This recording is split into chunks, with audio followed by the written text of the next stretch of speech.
Welcome back, everyone, to another segment of the MCR. Mac and me, my name's TJ. In this segment, I just have a collection of events, details, situations, uh, news tidbits that I want to kind of bring together into one segment. And the purpose of this is now is not the time to let up on her. We kind of got her on the ropes, though.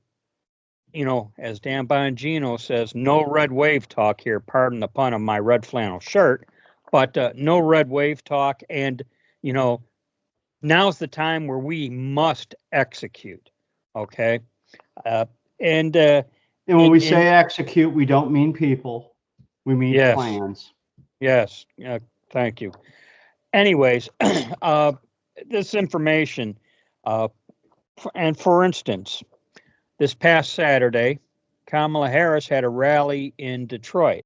And if I didn't trust my source so much, which, by the way, is the Gateway Pundit here, but if I didn't trust my source so much, I'd question this fact. Kamala Harris only spoke for 6 minutes and 36 seconds. 6 minutes and 36 seconds. Lizzo, this rapper, and I don't know really much about this female rapper other than she has a weight issue maybe, and she has a private jet. I've heard it put differently. I've heard people refer to her as a fat pig.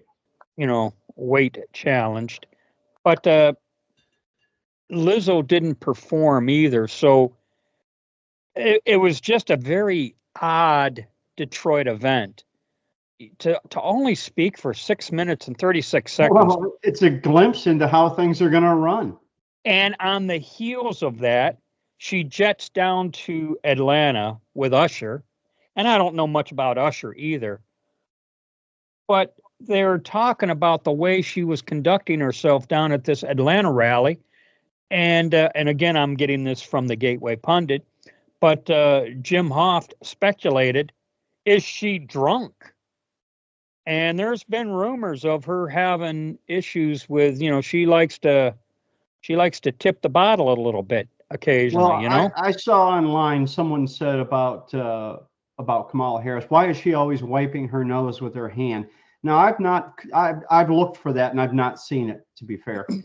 But boy, when I heard that, I thought maybe that wasn't Hunter's little baggie they found at the White House. We're getting off topic here, but I'm gonna throw in on that topic. They're not so sure it was Hunter's. Well, if it wasn't Hunter's, then whose was it? Well, that's what I mean. Okay, and going to what you just said, but as we digress off topic, but the thing of it is though, she's got issues, man. She's got issues, and I would tell you, the kingmakers will say are aware of it. And when I say kingmakers, this past week there was a funeral of Ethel Kennedy. Again, one of the Kennedys I just don't know much about. Okay, well, she's Robert Kennedy Jr.'s wife or mother. I'm sorry, and she was the late RFK Jr., the senator from New York. She was his wife when he was murdered in Los Angeles. All right, thank you for that. But she had a passing, and there was a funeral, and from a distance there appeared to be what looked like a tense exchange between Biden and Obama. There was speculation as to what was being said. A Jeremy Freeman, who is a London-based forensic lip reader who was born deaf, believes he translated what was said. Of course, this is speculation. Okay, I mean, the parties involved aren't going to say confirm or deny anything really, but it is. Freeman believes, and per Freeman, the conversation, and it's just a very short exchange here on this transcript here. Biden, she's not as strong as me. Obama, I know that's true. That's sadly true. But Obama saying, I know that's true. We have time.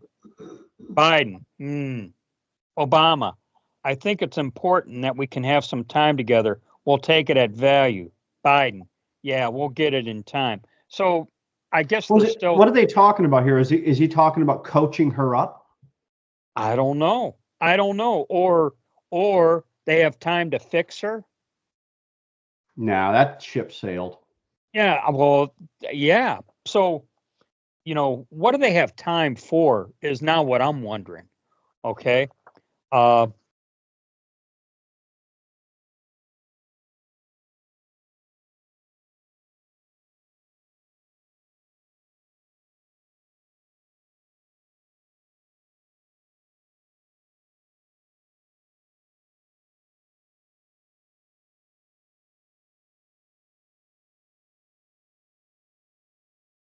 plus, nationally, I think a Rasmussen poll nationally has Trump up in the general poll. In other words, and the reason why that was a little bit of a big deal is because the Democrats always wanted to make an issue in their effort to get rid of the Electoral College. Now, they always wanted to make an issue of, how their candidate took the national numbers, yet always seemed to lose. I shouldn't say always, but whenever they lose with the Electoral College, they wanted to use the national numbers as the reason to do away with the Electoral College, if you follow what I'm trying to say here. Well, yeah, I'll use an example that I always use when I talk to people about that.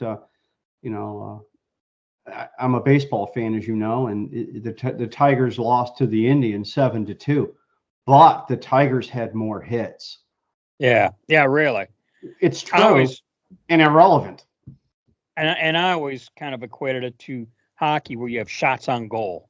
Right, and, exactly. And what point, really scored, But in keeping with that train of thought, there is speculation. That's why Trump has done rallies in New York and California, because while he doesn't think he's going to take either of those states, I'd be shocked. He does believe, and especially maybe even more so in New York than California. And we've mentioned this in a previous topic or previous segment also. New York, even though it's deemed a blue state, has only got 8 Democrat-controlled counties. Okay? Well, New York is the perfect example of why we need the Electoral College. Well, you know what? And why it was even put into our form of government. Well, the speculation is that's why Trump has done some campaigning in New York and California. One, the down ballots, where we can actually gain a seat or two in the House, because so much of New York is controlled by the Republicans, okay? But also, if he can peel away some of that national vote. So he doesn't take New York or California, but what if he were to peel away enough of that national vote to, negate the argument of, yeah, but I got more votes nationally? Yeah, not just that, but Joe Biden, he won by 7 million votes. And we heard this all the time, but he won by 7 million votes. They were irrelevant, as you pointed out, like shots on goal in a hockey game. But almost the vast majority of those are coming from California and New York. Exactly. And, in the event that Trump should win, we can always say, yeah, but more votes voted for Trump. I'll tell you, the right-wing version of the shots on goal is we won more counties. Yeah, exactly. So what? Yeah, really. But anyways, part of the reason why I wanted to share these little tidbits and facts is now's not the time to let up. I'm gonna quote Dr. Steve Turley here, because I do watch him a little bit, though I don't talk about him much. But Dr. Steve Turley came up with a very interesting phrase. He calls it margin of fraud. And he goes, we've got to win beyond the margin of fraud. Of course, in previous segments, I've always said a close election is a lost election. Okay, given the margin of fraud, we'll say. But we've got to defeat. We must defeat the margin of fraud. And that's really what I'm trying to say in all this. And I probably should have said it sooner in this segment. Shame on me for not doing that. But anyways, That's all I got for this segment, unless you have anything you want to No, add. just get out there and vote and do it in person, and don't let your mail carrier, who is a union member of the and loyal to the Democrat Party, don't let that person handle your vote. Yeah. Okay, that's it. Thanks everyone for your support. That's a wrap. As always, be safe, watch your six, and don't tread on me.